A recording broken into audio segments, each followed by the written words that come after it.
Bonjour à tous, je suis Florence, énergéticienne et praticienne en hypnose transpersonnelle, qu'on appelle aussi hypnose spirituelle ou régressive, et je vous souhaite la bienvenue sur mon podcast Flow de l'âme. Alors ce podcast, j'ai envie que ce soit un peu comme une soirée entre amis où on papote, où je vous livre mes questionnements, mes réflexions, en vous partageant ce que j'ai pu comprendre au travers de mes lectures, de ma vie perso et puis également de ma vie pro avec mes séances d'hypnose transpersonnelle. Je vais y parler de sujets qui tournent autour de la spiritualité, du développement personnel et je vais essayer de le faire avec humour, légèreté et simplicité. Alors si ça vous tente, prenez une bonne tasse de thé ou un petit verre de vin et c'est parti, papotons! Bonjour et bienvenue dans l'épisode 6 de N'oublie jamais que tu es belle. Dans le dernier épisode, je vous racontais mon inscription sur un fameux site de rencontre extra-conjugale et je me posais la question à la fin de l'épisode sur l'adultère justement. Chapitre 14. Dites-moi même qu'elle est partie pour un autre que moi, mais pas à cause de moi. Dites-moi ça. Michel Jonas. Yvan m'a-t-il trompé ? Il m'a dit que non. Je le crois. D'ailleurs, quelle importance. Avoir des aventures avec d'autres, sans sentiment, juste pour le sexe, est-il plus condamnable qu'entretenir une relation platonique avec une femme, lui confier sa vie, ses tourments, ses désirs d'ailleurs, ses difficultés, avoir des sentiments pour elle, sans passer à l'acte, mais rentrer le soir chez soi sans en dire un mot à sa femme, sentir que son couple se délite et ne rien dire, n'est-ce pas ça, tromper ? N'est-ce pas plus condamnable ? N'y a-t-il pas pire trahison que de se confier à une autre qu'à sa femme, celle qu'on a tant aimée, celle qui a tant confiance en vous ? Tu lui as parlé de moi, de nous, j'en suis sûre. Je le sens, je le sais, et je me sens bafouée, salie, trahie, blessée, et ça, je peux pas te le pardonner. J'aurais préféré que tu me trompes, que tu aies des aventures sans lendemain, je l'aurais compris. Mais que tu te confies à elle, que tu lui parles de moi, de nos vies, de nos filles, ça non. Depuis quand tu te confies à elle sans me le dire ? Elle a attendu, patiemment. Elle a vu que tu allais mal, elle a tissé sa toile. D'abord des mots réconfortants, des sourires, et puis de la connivence, des confidences. Elle te veut, elle fera tout pour. Mais elle est maligne, intelligente, manipulatrice et patiente. Elle va pas te brusquer, elle sait qu'elle te perdrait. Non, elle est là, dans sa toile, au milieu. Elle avance doucement au bord. Quel mot a-t-elle trouvé pour te pousser à partir ? Je sais pas, mais j'imagine.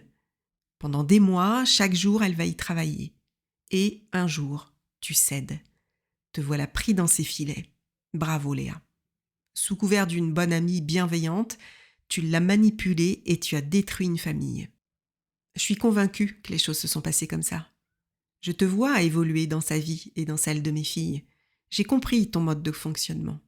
Évidemment, tu le fais, je pense, sans conscience. Je crois pas que tu te sois dit un jour « lui, je le veux, je ferai tout pour l'avoir », sans aucun scrupule.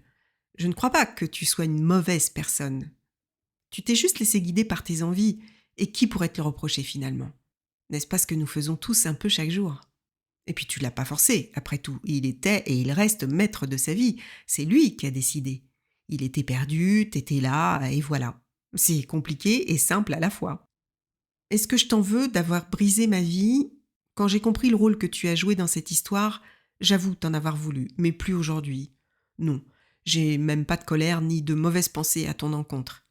Et je n'aurais pas été la femme que je suis si tu n'étais pas intervenue dans nos vies, car si tu m'as brisée, je ne le suis plus depuis longtemps. Que je te remercie ? N'abuse pas, hein. Mais tout cela n'est que ma réalité. Est-ce réellement ce qui s'est passé ? Je suppose, mais j'en sais rien. J'échafaude, mais j'en sais rien. C'est ma réalité, celle qui m'arrange. Elle est tellement plus facile. C'est tellement plus facile de désigner une coupable plutôt que d'imaginer que c'est à cause de moi qu'il est parti. Non, il est parti pour une autre, une pétasse qui l'attendait bien sagement. C'est sa faute, pas la mienne. Pendant des années, je me suis servi de cette version d'histoire, alimentant ainsi ma rancœur. Mais la rancœur, la colère, la vengeance n'apportent rien. Elles nous tirent vers le bas, nous empêche d'avancer et entrave notre quête du bonheur. Heureusement, ce n'est plus le cas. Aujourd'hui, je ne me soucie plus de l'histoire, du vrai ou pas, du pourquoi, du comment. Alors vraiment, ça n'a plus aucune importance.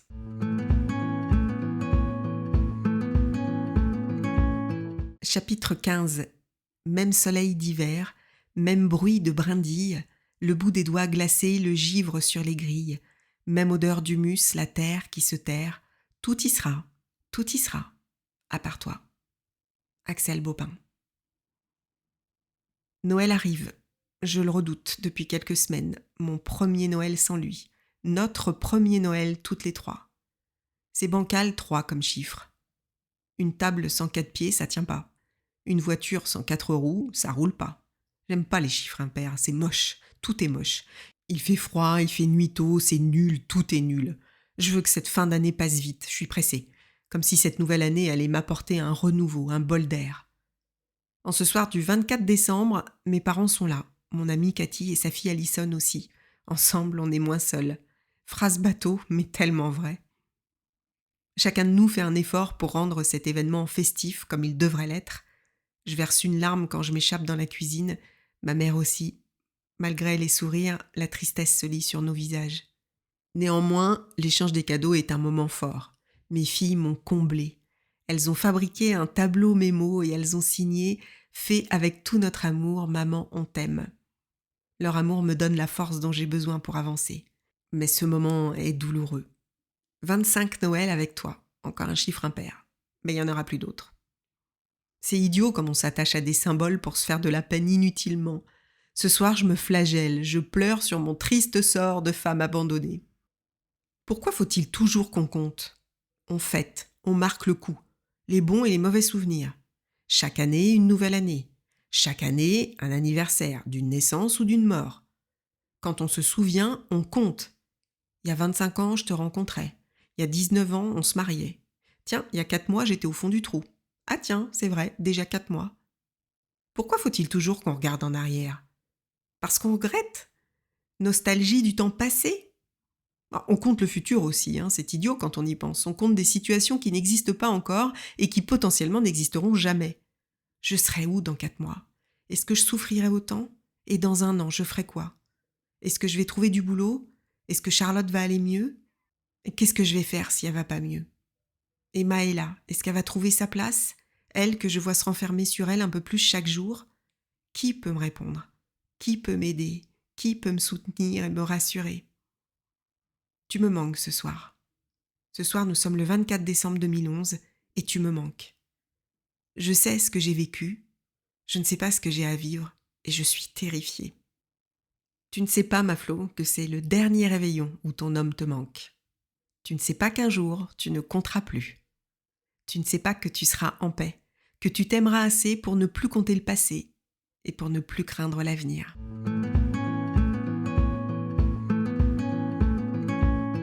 Chapitre 16. Abandonne, vas-y, abandonne, pour qu'à nouveau chaque seconde t'étonne. Buridan. 1er janvier 2012, 22h45. Bonsoir Jack. Merci pour le coup de cœur. Je te souhaite une très belle année 2012. J'aime beaucoup ton profil, ta description. Tu dis que tu aimes sublimer la femme, que ton plaisir passe par le sien, que tu es tendre, patient, à l'écoute. C'est ce que je cherche. Je manque de confiance en moi et c'est pour ça que je me suis inscrite sur ce site. Faire ce que je n'ai jamais osé faire, même si ça me fait très peur. Voilà, j'espère que ce manque de confiance en moi ne va pas te rebuter. À bientôt peut-être ? Bise, Florence. 2 janvier.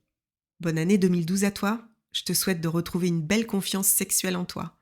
Ce n'est pas le genre de choses que l'on se souhaite habituellement, mais vu les circonstances. Tu écris, c'est pour ça que je me suis inscrite sur ce site. Faire ce que je n'ai jamais osé faire, même si ça me fait très peur. Nous en sommes tous là, la peur. Nous avons toujours peur de quelque chose. Moi, ma crainte quand je me suis lancée était de ne pas être à la hauteur. C'est finalement bête, mais bon, on ne se contrôle pas. Pour dépasser nos peurs, il faut d'abord instaurer un climat de confiance. Comment ? En sachant qui est en face de nous. Puis en se parlant un peu et après, si c'est bon, on fonce, sinon on fera jamais rien. Pour ma part, je travaille sur Béziers et Montpellier. J'habite du côté de Béziers, mais mon travail m'oblige à beaucoup bouger. Je gère une petite entreprise de 30 salariés, je suis mariée et j'ai 3 enfants, 24, 18 et 5 ans.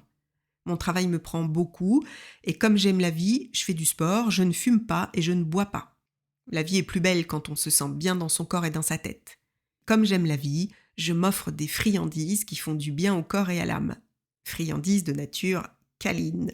Je ne souhaite prendre la tête à personne, je ne souhaite juger personne. J'aime les femmes libres qui ne se sentent pas moins bien que les hommes et j'aime les rencontres qui apportent toujours quelque chose de sympa sur le plan humain.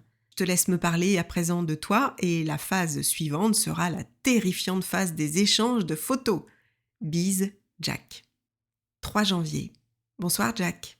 C'est vrai que c'est bien la première fois qu'on me souhaite une bonne année comme ça. Bon, alors je vais essayer de dépasser ma peur et de foncer. Je t'avoue que souvent, je me demande si c'est vraiment moi qui suis derrière mon ordi en train d'écrire à un inconnu. C'est assez surréaliste pour moi. Alors, qui est en face de toi ? J'ai 44 ans et 2 filles de 15 et 7 ans. J'étais assistante marketing et j'ai quitté mon emploi il y a 8 ans pour suivre mon ex-mari au fin fond de la campagne gersoise où il avait trouvé un job plus intéressant. Mais pour moi, impossible de trouver quoi que ce soit. Dans le Gers, à part gaver les oies ou tailler la vigne, il n'y a pas grand-chose à faire. Comme nous voulions un autre enfant, mais que Dame Nature a décidé qu'un enfant biologique était assez pour moi, nous avons décidé d'adopter. Je m'y suis consacrée à temps plein et après 1 an, nous sommes allés chercher notre fille en Haïti. Quelque temps après, mon ex-mari, travaillant beaucoup aussi, tu sais ce que c'est, on s'est dit qu'avoir adopté Maëla pour qu'elle ne voie jamais son papa n'était pas le but. Bref, nous avons décidé de profiter de notre vie de famille, avons vendu la maison et sommes partis vivre à Madagascar. Sur place, au lieu d'une année sabbatique prévue, nous avons finalement acheté un hôtel. Expérience extraordinaire, jusqu'au renversement du président en place. Dans un pays au bord de la guerre civile, quand tu es un investisseur étranger, mieux vaut partir vite. Nous sommes rentrés en France, dans le Gers, youpi. Mon ex a retrouvé son job et moi, rien. Au bout d'1 an, sa boîte lui a confié une mission en Espagne.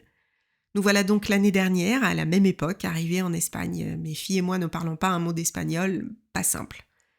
Mon ex s'est pas mal éclaté, mais moi, toujours rien. Plus de vie sociale, plus de vie pro, je me suis perdue et notre couple aussi. En rentrant de vacances, mon ex-mari m'a annoncé qu'il ne m'aimait plus comme un mari et préférait me quitter. C'était fin août. Anéanti, il a fallu quand même que je me relève vite pour rentrer en France. Choisir une ville, trouver une école, appart, boulot, et me voilà à Montpellier avec mes filles depuis début novembre. Il me reste le boulot à trouver. Pour l'instant, j'ai commencé un bilan de compétences pour savoir un peu où j'en suis et peut-être essayer de trouver une formation qualifiante. Mais il faut que je retravaille, vite, me refaire une vie et essayer de prendre cette rupture comme une chance.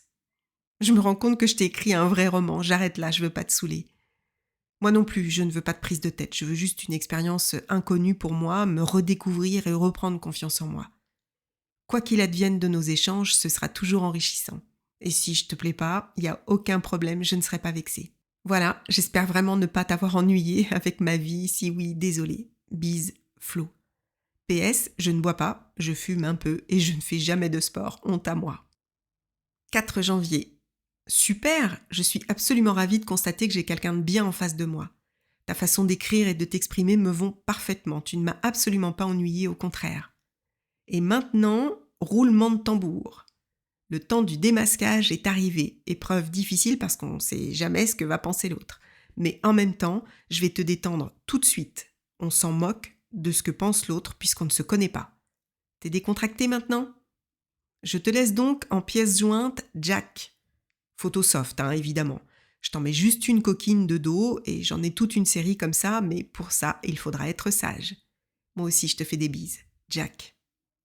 Je regarde ces photos 58 fois de suite. Mais d'où sort-il ? Il est beau comme un dieu. Un corps athlétique, grand, blond, des tablettes de chocolat, mais pas du Milky Way, non, du chocolat bien dur. Et un sourire à tomber. C'est le premier homme qui me fait cet effet. Bon, en même temps, c'est le premier homme qui m'envoie une photo de lui dénudé. Il sera pas pour moi, c'est certain. Je ris de moi avec dédain, mais ma pauvre fille, qu'est-ce que tu crois ? Qu'un bel homme comme lui va vouloir d'une femme comme toi ? Non mais sérieusement, tu t'es regardé dans une glace ? Avec tes 72 kilos et tes bourrelets qui ressortent de partout ? Oh, tu ferais mieux d'arrêter la conversation, ça sert à rien. Tu lui plairas pas et c'est tout. Oh, je me morfonds sur mon triste sort devant la glace. Ces 12 kilos en trop me complexent tellement. Je les prends à pleine main, là, comme pour les arracher, mais ça marche pas. Il va les voir, c'est sûr. Bah oui, il va les voir. Comment veux-tu qu'il les voit pas ? C'est n'importe quoi ce que je fais. Il est trop bien pour moi, inaccessible. Et puis je réfléchis. Je repense à ce qu'il a écrit. Bah oui, on se connaît pas. Si on se plaît pas, c'est pas grave. Je me dis que ce serait trop bête de renoncer. Après tout, je risque quoi ? De pas lui plaire. Il me le dira, et puis quoi? J'en chercherai un autre. Et il a raison, faut foncer, ne pas avoir peur, ne pas reculer. Je réponds. 4 janvier. Salut Jack. J'ai regardé tes photos, eh bien, tu as tout pour plaire, Jack, la barre est haute, et je ne suis pas certaine d'être à la hauteur. Cela dit, tu as raison, on s'en moque, on se connaît pas. Donc, tadam, voici les miennes. Ce fut assez difficile car c'est toujours moi qui prends les photos, je suis donc rarement dessus. J'ai dû faire des montages sur des photos où j'étais avec mon ex-mari, assez space comme situation. Bref, la plus récente est celle du réveillon de cette année, les autres datent de 2010, j'ai rien trouvé de plus récent. Encore une fois, si tu me trouves pas à ton goût, ce n'est pas grave. Sache que nos échanges, même s'ils n'ont pas été nombreux, m'ont fait déjà beaucoup de bien moralement. Et crois-moi, c'est déjà énorme. Allez, je clique sur envoyer. C'est parti. Bise, Flo. 4 janvier. Merci pour les compliments. Tu manques terriblement de confiance en toi. C'est quoi cette façon défaitiste d'aborder les choses, la barre est haute, ou sache que nos échanges, même s'ils n'ont pas été nombreux, m'ont déjà fait beaucoup de bien moralement. Premièrement, Flo, si tu veux être sexy, tu dois supprimer ce comportement pessimiste. Deuxièmement, tu as du charme. N'oublie pas que nous ne sommes pas là pour tomber amoureux. Nous pouvons et nous devons être romantiques, mais c'est du libertinage que je te propose. Alors faire tomber la pression. Dans ma façon de voir les choses, il est évident que je cherche à libertiner avec des femmes qui ne sont plus des gamines. C'est très important dans une relation libertine d'avoir à partager. Et pour partager, il faut 2 cerveaux. Alors maintenant que je te trouve du charme, que nous ne sommes pas là pour faire notre vie ensemble, que nous sommes ou voulons être coquins, que nous savons avoir un niveau culturel équivalent, es-tu plus à l'aise? Ou alors, regardons les choses sous un autre angle. Tu me trouves peut-être bel homme, mais il est possible que dans une relation libertine, je sois mauvais. Et pour ma part, comment savoir si tu n'es pas quelqu'un avec qui je peux découvrir des sensations inconnues? Personnellement, j'ai envie d'aller voir un peu plus loin. Alors, si t'es ok, il te faut au plus vite te dire que tu as du talent, que tu n'es pas qu'une ex-épouse ou une maman, tu es aussi une femme sexy qui a le droit de jouir de tout et surtout de la vie. Allez, c'est parti, transforme-toi.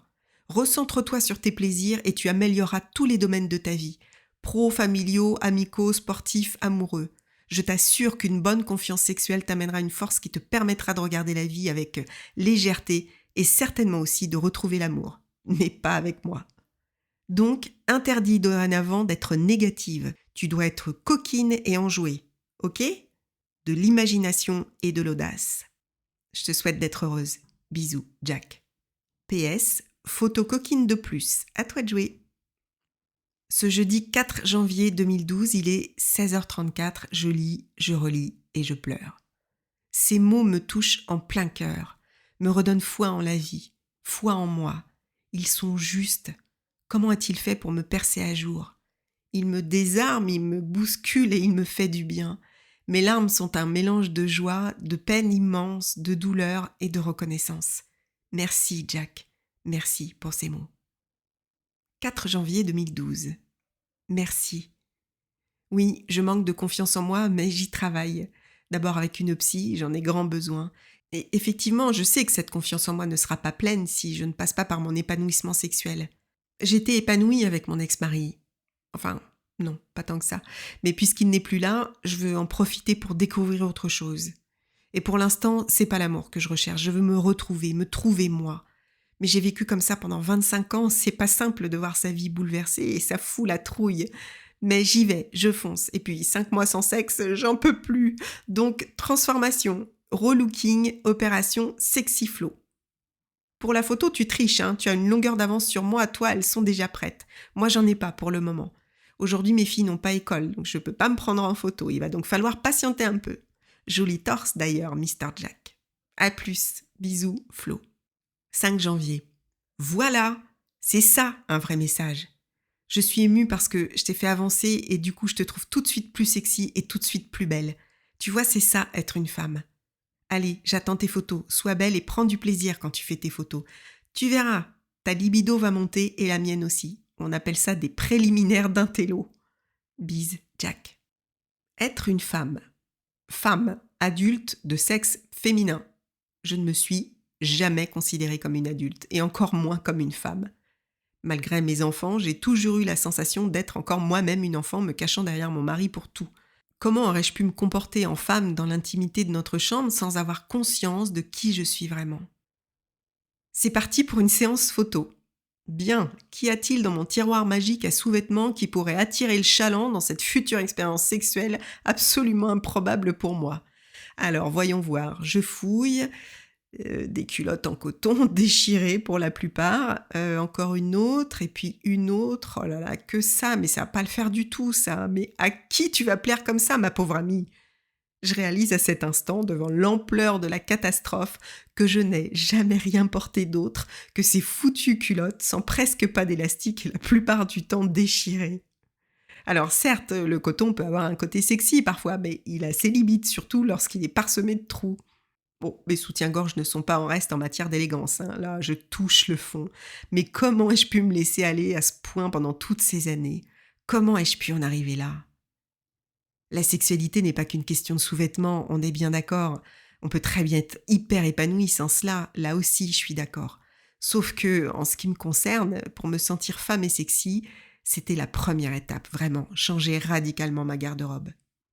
Boutique Etam, je pense que c'est la première fois que j'y entre. Le temple du sous-vêtement, de la dentelle, de la féminité. Oh, mais quel plaisir de me faire plaisir. 3 soutiens-gorge, un noir, un blanc, un rouge.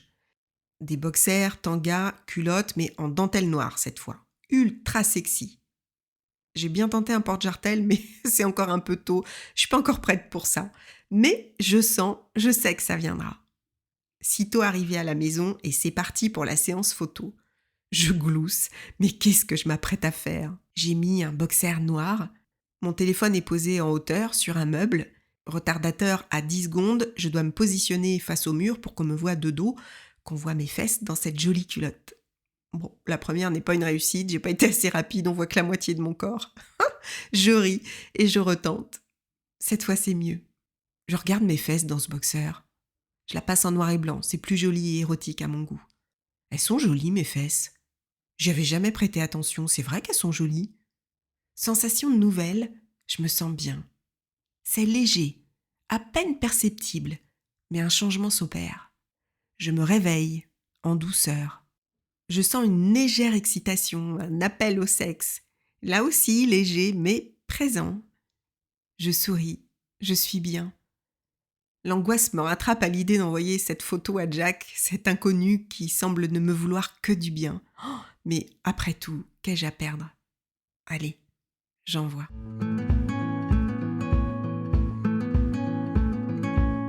Et voilà, c'est la fin de cet épisode. Je vous retrouve dans 2 semaines pour la suite de mes aventures et de cette rencontre probable avec ce bel inconnu.